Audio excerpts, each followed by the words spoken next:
warahmatullahi wabarakatuh. Apa kabar teman-teman semua? Perkenalkan, nama Ana Mutia Naila. Ana sekarang duduk di bangku kelas 9 SMP IT Kautsar Ilmi. Pada kesempatan Al-Quran berkisah hari ini, Ana akan menceritakan tentang Ashabul Ukhdud, yaitu orang-orang beriman yang dibakar dalam parit. Dalam kisah ini, Allah menguji keimanan orang-orang beriman yang dipaksa untuk meninggalkan agama Allah, tetapi mereka semua menolak, meskipun harus menukarkannya dengan nyawa. Kisah ini disebutkan dalam Quran Surat Al-Buruj ayat 4 sampai ayat 9. Di suatu kota bernama Najran, dekat dengan kota Yaman, hiduplah seorang raja yang memiliki seorang tukang sihir yang sudah tua. Tukang sihir tersebut meminta kepada raja untuk dicarikan sebagai penggantinya kelak. Lalu raja mengadakan sayembara kepada para pemuda untuk menggantikan posisi tukang sihir tersebut. Lalu terpilihlah seorang pemuda bernama Gulam.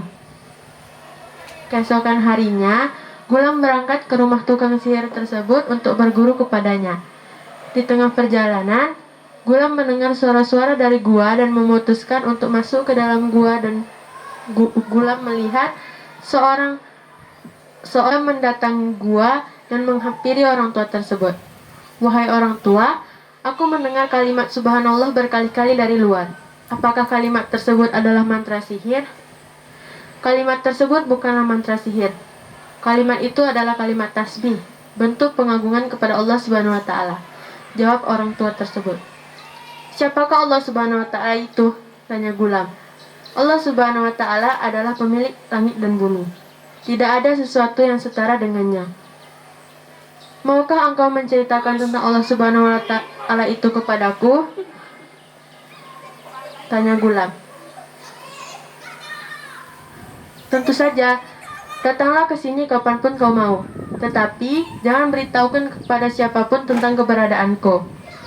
Lalu Gulam melanjutkan perjalanannya ke rumah tukang sihir. Tukang sihir marah kepada Gulam karena Gulam terlambat. Dari mana saja kau, Gulam? Apa yang menyebabkan kau datang terlambat? Gulam pun berbohong dan berkata, aku minta maaf. Aku tersesat ketika perjalanan ke sini. Gulam pun berlatih kepada kedua orang tersebut. Pada suatu hari, di tengah perjalanan, Gulam dihadang oleh seekor binatang besar. Gulam berpikir ini adalah kesempatan untuk membuktikan ilmu mana yang lebih benar. Gulam mengambil sebuah batu seraya berkata,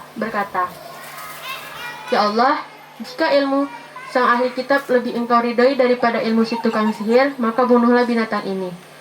Gulam melemparkan batu tersebut di binatang, dan binatang tersebut pun mati di tangan Gulam. Berita tentang Gulam dapat membunuh hewan tersebut tersebar kepada penduduk. Beberapa orang datang kepada Gulam untuk diminta kesembuhan atas penyakit cacat dan buta. Lalu raja pun mendengar bahwa Gulam dapat menyembuhkan orang buta dan memanggil Gulam ke istana. Wahai Gulam, dari mana engkau mempelajari ilmu dapat menyembuhkan orang buta? Kata raja. Aku tidak dapat menyembuhkan orang buta tanpa seizin Allah Subhanahu wa taala, pemilik alam semesta, maha penyembuh segala penyakit. Jawab Gulam. Aku adalah Tuhan yang sebenarnya. Bisa-bisanya kamu menyebut Tuhan lain selain aku. Jawab raja dengan murka. Lalu raja pun memerintahkan Gulam untuk meninggalkan keimanannya kepada Allah, tetapi Gulam menolak. Lalu raja memanggil pasukannya untuk membawa Gulam ke atas gunung dan dilemparkan dari atas puncak gunung. Tetapi sampai di atas puncak gunung, tiba-tiba terjadi sebuah goncangan dahsyat yang menyebabkan seluruh pasukan raja terjatuh kecuali hanya Gulam yang selamat. Raja mendengar bahwa Gulam selamat dan lagi-lagi memerintahkan pasukannya untuk menangkap Gulam.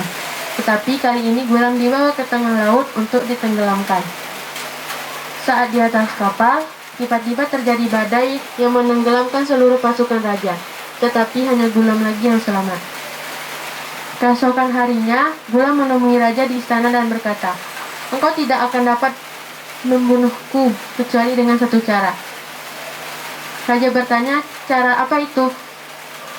Lalu Gulam menjawab, kau kumpulkan seluruh pendudukmu di tanah lapang, lalu kau ikat aku di tiang hukuman dan panahlah aku. seraya berkata, "Aku beriman kepada Allah, Tuhannya Gulam." Raja memanah Gulam dan berkata, dengan menyebut Allah, Tuhannya Gulam. Penduduk pun menyaksikan apa yang terjadi dan mengatakan, beriman kepada Allah, Tuhannya Gulam. Lalu Raja murka atas apa yang terjadi dan memaksa seluruh penduduknya untuk meninggalkan keimanannya kepada Allah. Tetapi mereka semua menolak. Lalu Raja pun memerintahkan pasukannya untuk membuat sebuah parit besar untuk membakar seluruh penduduknya yang tidak ingin meninggalkan keimanannya kepada Allah. Tetapi sampai satu persatu orang dimasukkan ke dalam parit tersebut, tetap tidak ada yang ingin meninggalkan keimanannya kepada Allah, meskipun harus menukarkannya dengan nyawa.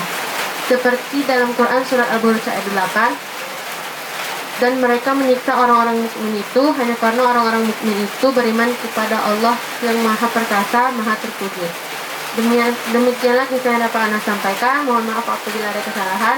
Assalamualaikum warahmatullahi wabarakatuh.